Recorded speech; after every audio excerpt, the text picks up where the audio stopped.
നമസ്കാരം. PSC self studies കോഡിൻ്റെ പുതിയൊരു വീഡിയോയിലേക്ക് എല്ലാവർക്കും സ്വാഗതം.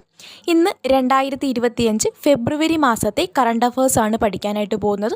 കഴിഞ്ഞ ദിവസം 8ാമത്തെ ദിവസത്തെ ക്ലാസ്സിൽ ജനുവരി മാസത്തെ കറണ്ട് അഫേഴ്സ് പൂർണ്ണമായിട്ടും പഠിച്ചു. എല്ലാവരും അത് റിവിഷൻ ചെയ്ത് കാണുമെന്ന് വിശ്വസിക്കുന്നു. ഇന്ന് നമ്മുടെ 9ാമത്തെ ദിവസത്തെ ക്ലാസ്സാണ്. നമ്മൾ 100 ദിവസത്തേക്ക് പഠിച്ചുകൊണ്ടിരിക്കുകയാണ്. സിലബസ് പൂർണ്ണമായും കംപ്ലീറ്റ് ചെയ്യുന്നതായിരിക്കും. നമുക്ക് ക്ലാസ്സിലേക്ക് പോകാം. ആദ്യത്തെ ചോദ്യം: ഏറ്റവും മികച്ച പോലീസ് സ്റ്റേഷനുള്ള മുഖ്യമന്ത്രിയുടെ പുരസ്കാരം ലഭിച്ച കേരളത്തിലെ പോലീസ് സ്റ്റേഷനാണ് തലശ്ശേരി പോലീസ് സ്റ്റേഷൻ. മുഖ്യമന്ത്രിയുടെ പുരസ്കാരം ലഭിച്ചു ഏറ്റവും മികച്ച സ്റ്റേഷനുള്ള പുരസ്കാരം ലഭിച്ച കേരളത്തിലെ പോലീസ് സ്റ്റേഷൻ ഏതാണ് എന്ന് ചോദിക്കുകയാണെങ്കിൽ അത് തലശ്ശേരി പോലീസ് സ്റ്റേഷനാണ് എന്ന് അറിഞ്ഞിരിക്കുക. അടുത്ത ചോദ്യം ഓൾറെഡി ചോദിച്ചു കഴിഞ്ഞതാണ്. ഒരുപാട് ക്വസ്റ്റ്യൻ പേപ്പറുകളിൽ കറണ്ട് അഫേഴ്സിൻ്റെ ഭാഗത്തു നിന്ന് ചോദിച്ച ചോദ്യമാണ്. എങ്കിലും ഇനിയും ചോദ്യം വരാൻ ചാൻസ് ഉണ്ട്. രാജ്യത്ത് ഏക സിവിൽ കോഡ് നടപ്പിലാക്കുന്ന ആദ്യത്തെ സംസ്ഥാനമാണ് ഉത്തരാഖണ്ഡ്. ഈ ചോദ്യം ഒരുപാട് ചോദിച്ചു കഴിഞ്ഞു, പഠിച്ചിരിക്കുക. അറിയാത്തവരുണ്ടെങ്കിൽ അത് എഴുതിയപ്പോഴൊക്കെ കിട്ടാത്തവരുണ്ടെങ്കിൽ ഇപ്പോൾ പഠിച്ചുകൊള്ളുക. രാജ്യത്തെ ഏക സിവിൽ കോഡ് നടപ്പിലാക്കുന്ന ആദ്യ സംസ്ഥാനം ഉത്തരാഖണ്ഡ്. 2025 ജ്ഞാനപ്പാന പുരസ്കാരം നേടിയത് KP ശങ്കരനാണ്. KP ശങ്കരൻ. അപ്പോൾ പുരസ്കാരങ്ങളൊക്കെ നമ്മൾ അറിഞ്ഞിരിക്കണം. 2025 ജ്ഞാനപ്പാന പുരസ്കാരത്തിന് അർഹനായതാരാണ്? KP ശങ്കരനാണ്. കുടുംബശ്രീ ഉൽപ്പന്നങ്ങൾ ഓൺലൈനായി ലഭ്യമാക്കാൻ ആരംഭിക്കുന്ന പോർട്ടലാണ് പോക്കറ്റ് മാർക്ക് എന്ന് പറയുന്ന ഒരു പോർട്ടലാണ്. കുടുംബശ്രീയുടെ ഉൽപ്പന്നങ്ങളൊക്കെ ഓൺലൈനായിട്ട് ലഭ്യമാക്കുന്ന പോർട്ടലാണ്. ഹരിത ബജറ്റ് അവതരിപ്പിച്ച സംസ്ഥാനമാണ് രാജസ്ഥാൻ എന്ന് പറയുന്നത്. രാജസ്ഥാനാണ് ഹരിത ബജറ്റ് അവതരിപ്പിച്ച സംസ്ഥാനം. ഇനി വളരെ ഇമ്പോർട്ടൻ്റ് ആയിട്ടുള്ളൊരു പോയിൻ്റാണ് 2023-24 സ്വരാജ് ട്രോഫി എന്ന് പറയുന്നത്. സ്വരാജ് ട്രോഫിയിൽ മികച്ച ജില്ലാ പഞ്ചായത്തായിട്ട് തിരഞ്ഞെടുക്കപ്പെട്ടത് കൊല്ലം ജില്ലാ പഞ്ചായത്താണ്. മികച്ച ജില്ലാ പഞ്ചായത്ത്. മികച്ച കോർപ്പറേഷൻ തിരുവനന്തപുരം. മികച്ച നഗരസഭ ഗുരുവായൂരാണ്. ബ്ലോക്ക് പഞ്ചായത്ത് പെരുമ്പടപ്പ് മലപ്പുറം. അതുപോലെ ഗ്രാമപഞ്ചായത്ത് വെളിയന്നൂർ കോട്ടയം. അപ്പോൾ ഇത് ഏറ്റവും ഇമ്പോർട്ടൻ്റ് ആണ്, പഠിച്ചിരിക്കുക. ബുക്കിൽ എഴുതിയെടുത്തുകൊള്ളുക, ചോദിക്കും. 2023-24 സ്വരാജ് ട്രോഫിയാണ് ഇപ്പോൾ ലേറ്റസ്റ്റ് ആയിട്ട് വന്നിരിക്കുന്നത്. അതിൽ ജില്ലാ പഞ്ചായത്ത് മികച്ച തദ്ദേശ സ്വയംഭരണ സ്ഥാപനങ്ങൾക്ക് കൊടുക്കുന്ന പുരസ്കാരമാണ്. അതിൽ മികച്ച ജില്ലാ പഞ്ചായത്തായിട്ട് തിരഞ്ഞെടുക്കപ്പെട്ടത് കൊല്ലം ജില്ലാ പഞ്ചായത്താണ്. കോർപ്പറേഷൻ തിരുവനന്തപുരമാണ്. നഗരസഭയായിട്ട് തിരഞ്ഞെടുക്കപ്പെട്ടത് ഗുരുവായൂരാണ്. ബ്ലോക്ക് പഞ്ചായത്ത് പെരുമ്പടപ്പ് മലപ്പുറം. ഗ്രാമപഞ്ചായത്ത് വെളിയന്നൂർ കോട്ടയം. അടുത്ത ചോദ്യം: സ്പേസ് ഡോക്കിംഗ് നേട്ടം കൈവരിക്കുന്ന 4ാമത്തെ രാജ്യമാണ് ഇന്ത്യ. എത്രാമത്തെ രാജ്യമാണെന്ന് ചോദിച്ചാൽ 4ാമത്തെ രാജ്യമാണ്. സ്പേസ് ഡോക്കിംഗ് നേട്ടം കൈവരിക്കുന്ന 4ാമത്തെ രാജ്യമാണ് ഇന്ത്യ. ഇന്ത്യയിലെ ആദ്യത്തെ വെള്ളക്കടുവ പ്രജനന കേന്ദ്രം ഏത് സംസ്ഥാനത്താണ്? മധ്യപ്രദേശിലാണ് വെള്ളക്കടുവ പ്രജനന കേന്ദ്രം സ്ഥിതി ചെയ്യുന്നത്. ആദ്യത്തെ വെള്ളക്കടുവ പ്രജനന കേന്ദ്രം. കേരള വിനോദസഞ്ചാര മേഖലയിലെ ആദ്യ സോളാർ വള്ളത്തിൻ്റെ പേരാണ് കതിരവൻ എന്ന് പറയുന്നത്.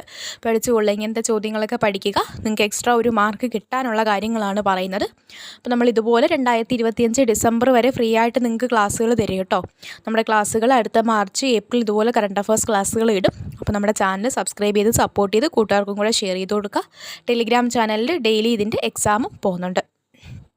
അടുത്ത ചോദ്യം: സൈബർ കുറ്റകൃത്യങ്ങളുടെ കണക്കിൽ ഏറ്റവും മുന്നിലുള്ള സംസ്ഥാനം തെലങ്കാനയാണ്. സൈബർ കുറ്റകൃത്യങ്ങളിൽ ഏറ്റവും മുന്നിൽ നിൽക്കുന്നത്.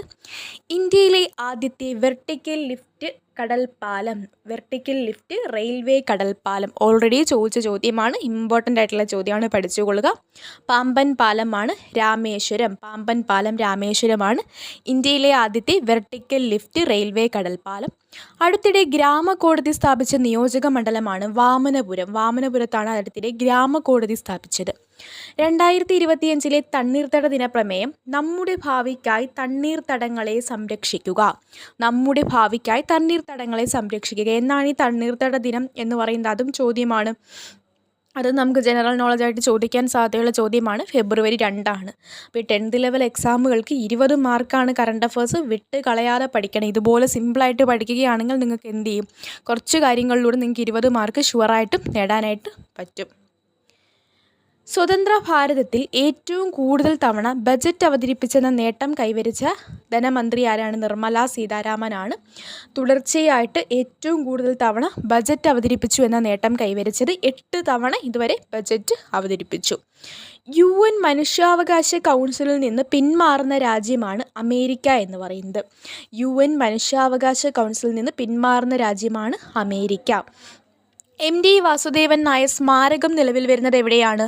തുഞ്ചൻ പറമ്പിലാണ്. തിരൂർ തുഞ്ചൻ പറമ്പിലാണ് MD വാസുദേവൻ നായരുടെ സ്മാരകം നിലവിൽ വരുന്നത്. തുഞ്ചൻ പറമ്പ്, തിരൂർ.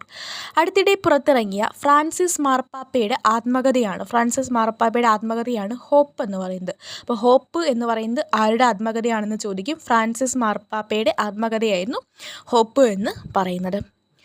ഓസ്ട്രേലിയൻ ഓപ്പൺ പുരുഷ ടെന്നീസിൽ കിരീടം നേടിയത്. ഓസ്ട്രേലിയൻ ഓപ്പൺ പുരുഷ ടെന്നീസിൽ 2025 ആരാണ്? യാനിക് സിന്നറാണ് കിരീടം നേടിയത്. ഓസ്ട്രേലിയൻ ഓപ്പൺ പുരുഷ ടെന്നീസിൽ. 38ാമത് ദേശീയ ഗെയിംസിൽ ഫുട്ബോളിൽ ആരാണ് ജേതാക്കളായത്? കേരളമാണ് ഫുട്ബോളിൽ ജേതാക്കളായത്. 2025 രഞ്ജി ട്രോഫി ക്രിക്കറ്റ് ജേതാക്കളാണ് വിദർഭ എന്ന് പറയുന്നത്. 25 രഞ്ജി ട്രോഫി ക്രിക്കറ്റ് ജേതാക്കളായി. അപ്പോൾ ഇത്രയും ചോദ്യങ്ങൾ പഠിച്ചപ്പോൾ നിങ്ങൾ 2025 ഫെബ്രുവരി കംപ്ലീറ്റ് ചെയ്ത് കഴിഞ്ഞു. ഏറ്റവും പ്രധാനപ്പെട്ട ചോദ്യങ്ങൾ, നിങ്ങൾക്ക് എന്ത് ക്വസ്റ്റ്യൻ ചോദിക്കും അതാണ് നമ്മൾ തിരഞ്ഞെടുത്ത് തന്നിരിക്കുന്നത്. ഇതുപോലെ നമ്മൾ മാർച്ചിലെ ഫാക്റ്റുകൾ പഠിക്കും. നിങ്ങളിങ്ങനെ വാരി വലിച്ച് പഠിക്കുമ്പോൾ നിങ്ങൾക്ക് ഒരുപാട് ബുദ്ധിമുട്ടുകൾ ഉണ്ടാകുന്നുണ്ട്. കുറച്ച് കണ്ടൻറ്റുകൾ പഠിച്ച് പോയിട്ട് ഇനി നമുക്ക് ഇതുപോലെ ഇമ്പോർട്ടൻ്റ് ആയിട്ടുള്ള കാര്യങ്ങൾ, പ്രധാന അവാർഡുകൾ, അല്ലെങ്കിൽ ദിനങ്ങളും പ്രമേയങ്ങളും പദവികൾ, ISROയുടെ നേട്ടങ്ങൾ, ഇതൊക്കെ സെപ്പറേറ്റ് ചെയ്തും കൂടെ പഠിക്കുമ്പോഴത്തേനും നമ്മൾ എന്ത് ചെയ്യും? ക്ലിയർ ആയിട്ട് പഠിച്ച് തീരും. ഓക്കെ ആണല്ലോ. അപ്പോൾ ഇന്നത്തെ ക്ലാസ് ഇത്രയേ ഉള്ളൂ. താങ്ക്